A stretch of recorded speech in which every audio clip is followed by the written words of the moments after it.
What could have been the baptism of fire for the new administration regarding the national strike has been postponed. The Trade Union Congress of Nigeria, TUC, and the Nigerian Labour Congress, NLC, have shelved their planned nationwide strike following an agreement with the federal government. Organized Labour and the federal government are to meet on June 19 to agree on the implementation of the framework. Meanwhile, one of Nigeria's foremost labour leaders, Frank Kokori, had described the strike as unnecessary. Let's hear him.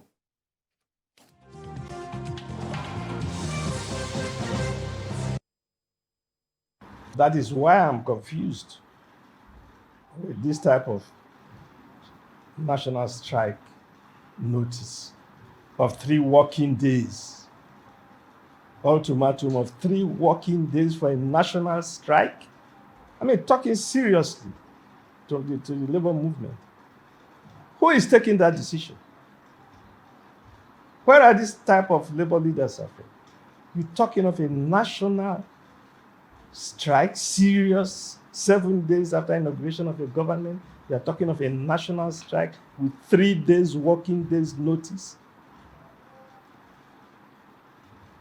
Strike of, is it economism? Strike of economism? No, you should at least even give us 14 days notice. Is it a political strike? Even a political strike that is purely political, like what Nupeng did? At least 7 days notice, working days. And you go into dialogue.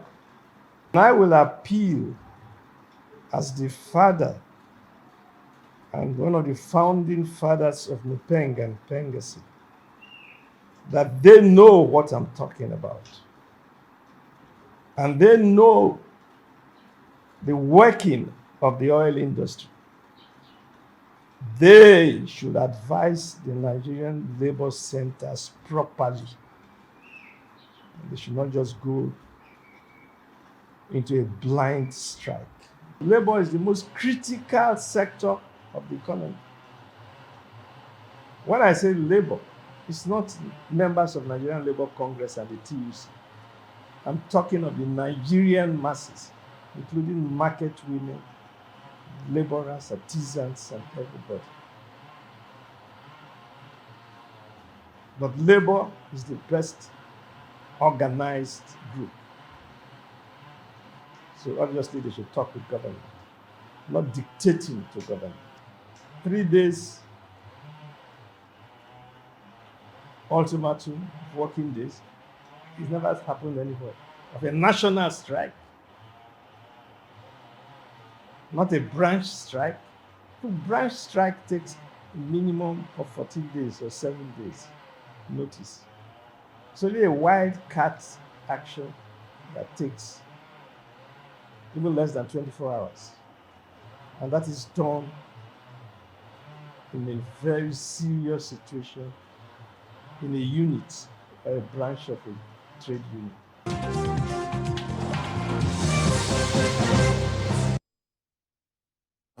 We went all out yesterday. We dedicated an hour, on enlightening Nigerians about this strike. Yes. Thank God for the voice of reasoning. Thank God for that court action that was instituted, and that today we are not counting down to something that would have wreaked havoc on the economy that's still in comatose. Yes, I think TUC, as one of the labor centers, needs to be commended for opening their doors to negotiation. You will not always agree with them, but to open their doors for dialogue was a critical step in taking us to where we are.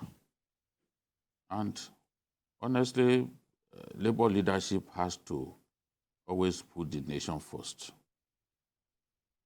Must always put the nation first. As I said yesterday, Ajero has to think of not just his own future, but the future of his children.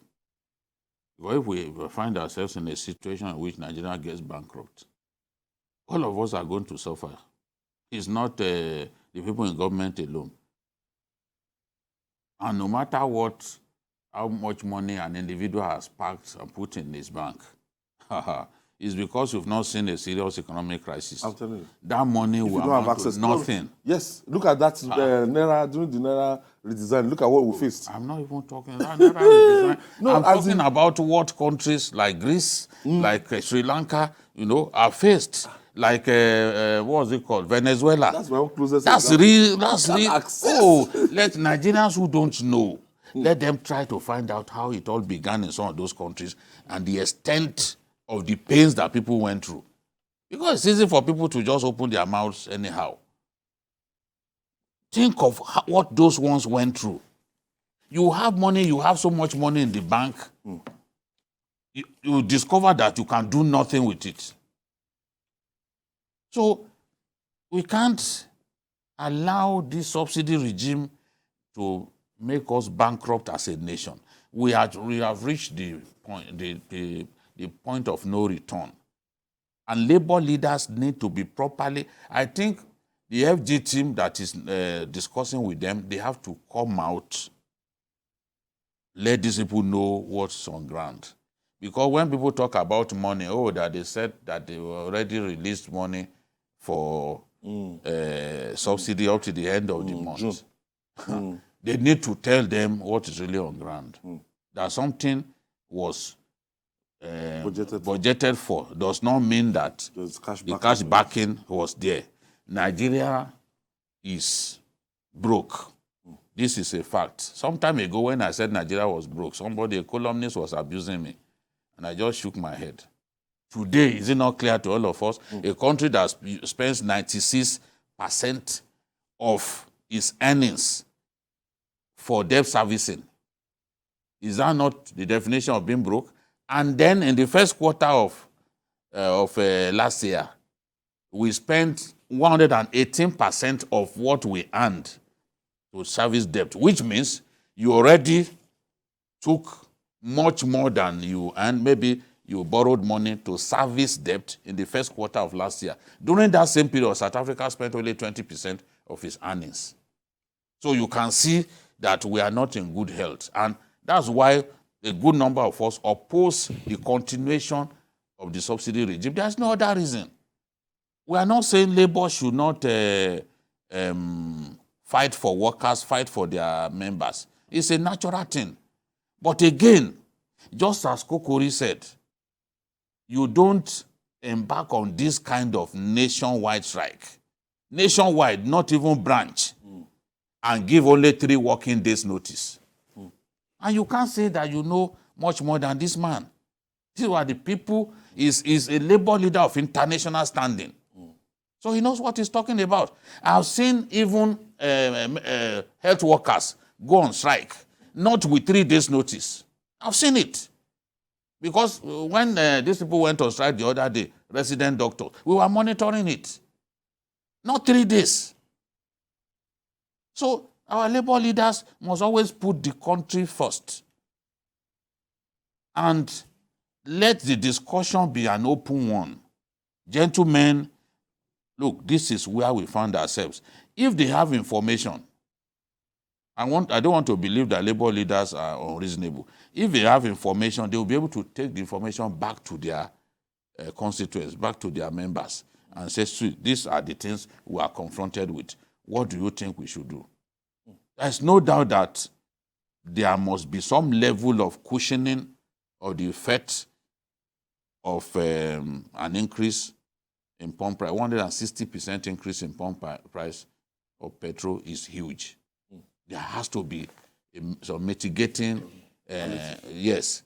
But at the same time, there should be no going back. You can see all of the people we spoke with yesterday, including the man abroad, said no going back. If we go back, we are finished as a country. And all of us must realize it's just our way of life will change.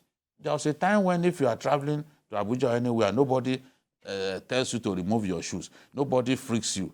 Today, people will press your body, they will press your buttocks and all that to be sure that you are not an underwear bomber. It's all part of what we live through now, what we go through now. So even now, our way of life, if you are fond of filling your tank with reckless abandon, maybe this time you just take a Get quarter. to filling station, fill up. You just Mouth take cannot take fill up again. Fill up, wow. fill up. Okay.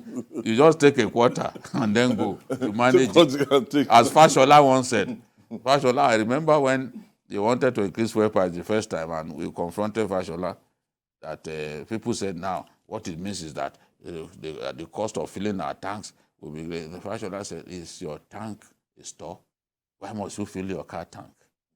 So people, is capable of defending any situation, in a manner that will confound even you, the listener. He said, is your car a store? Why are you filling your tank? So now, what he said back then, I just remembered that this man said this to us at the airport hotel that day. Today, you have a choice. You don't have to fill it up between filling your tank and just taking what you need. Now, when you look at the pushback against this subsidy, I remember listening to a voiceover, a track from former Finance Minister Okonjo-Iweala. By the time they attempted to remove the subsidy, the mother was kidnapped. The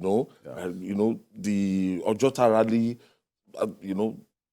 Jonathan tried, but there was this Ojota rally that stopped him from implementing the subsidy. If this administration eventually succeeds, in removing this subsidy, it's even to governments that will come, it will be a thing of joy that, look, there has been a burden that Nigeria has been carrying for years. Well, in the first place, I think, just like Babagide said, in the Nigerian Labour Congress, we are also workers. We are stakeholders. So, and the NLC is one of the oldest labor unions, central labor unions, since 1978. The TUC, I think, since 1960. So they always earn our respect. However, the labor unions are not immune from constructive criticisms. So I think on the subsidy, we are all concerned because we are also workers, We are concerned about weighing the options, that in what will be to the best advantage of Nigerians. We all want to live, a good life. But we are also realistic about the circumstances we find ourselves. We have 77 trillion debt on the ground, Then even just, I think today, OPEC, part of the recommendations of OPEC is they are going to cut global oil production. So it means that even what has been allocated to Nigeria to stabilize the price globally, we have to go down. But even let's say we are producing 2 million barrels a day. That's just about 1 barrel to about 100 Nigerians.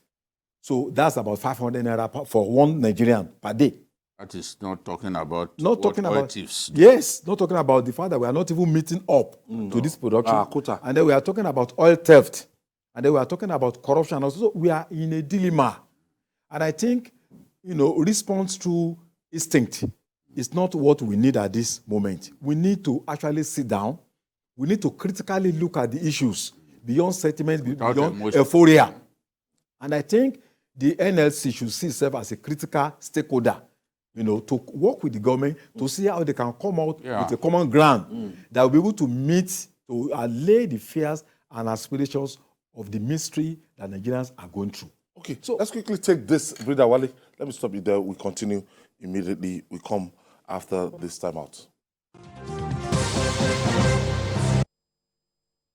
Thank you for staying with us. This is a journalist hangout.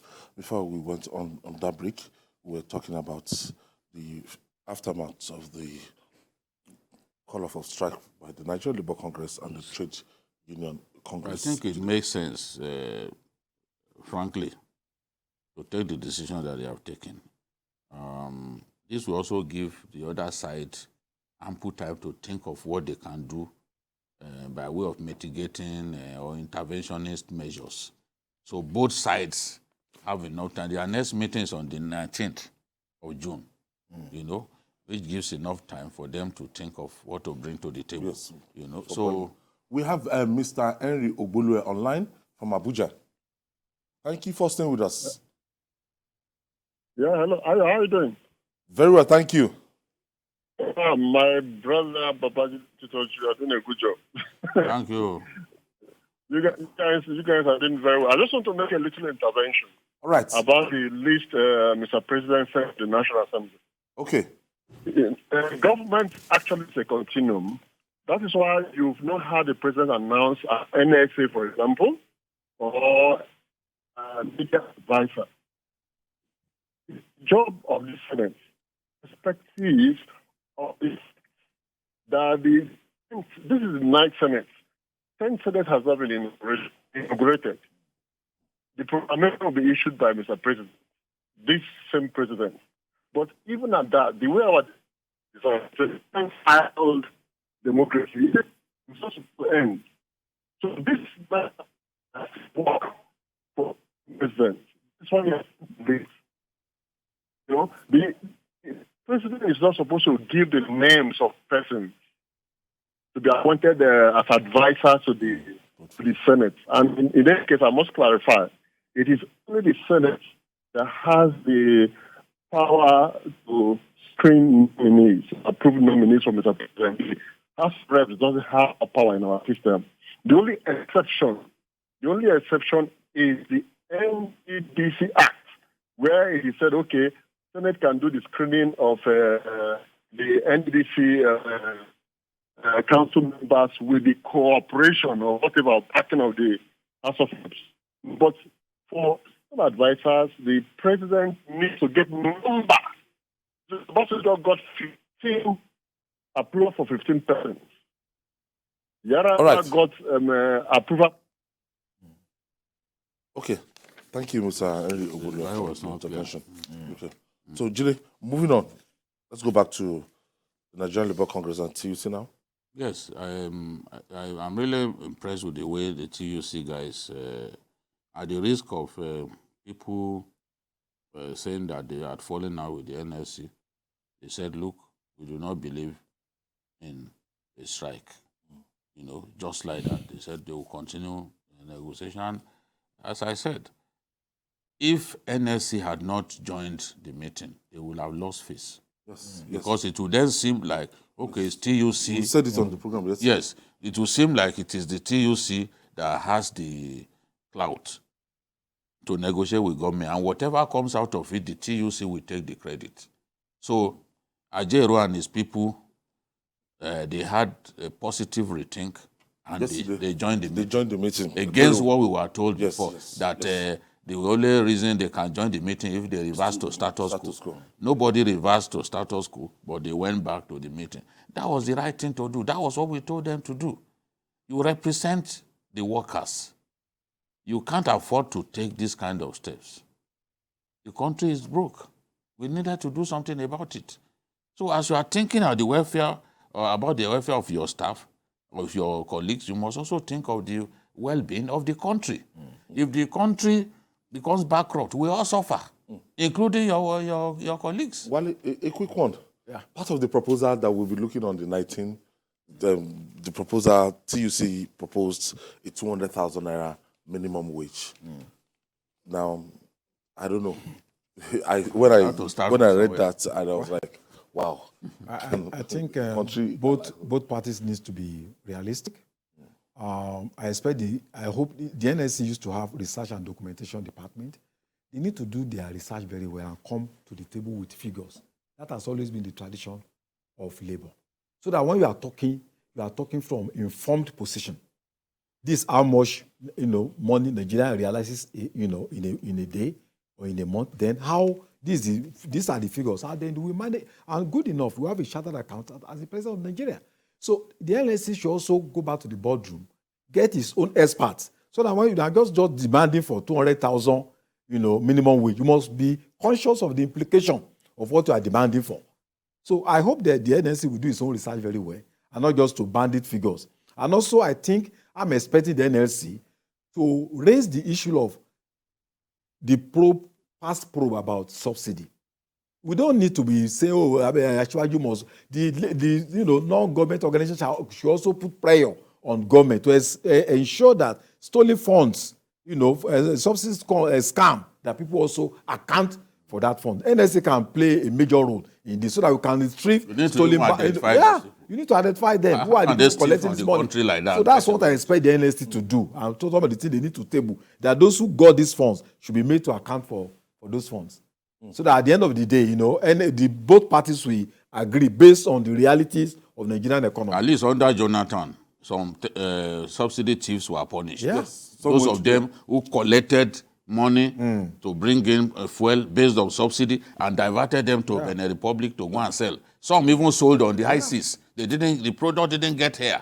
So let's identify those people and bring them to book. In the last 8 years, there must have been a lot of those people. Yes, yes. So where are they? Where are the people who are You have guilty? a lot of reports, you know, probe another. What happens to those The papers? trial. What happened to the trial? Wale Adeoye, thank you for your contribution. And the master himself. Thank you. We are here. And that's our offering today. Join us tomorrow for another episode of the program. You can watch the repeat broadcast tonight at 11 p.m.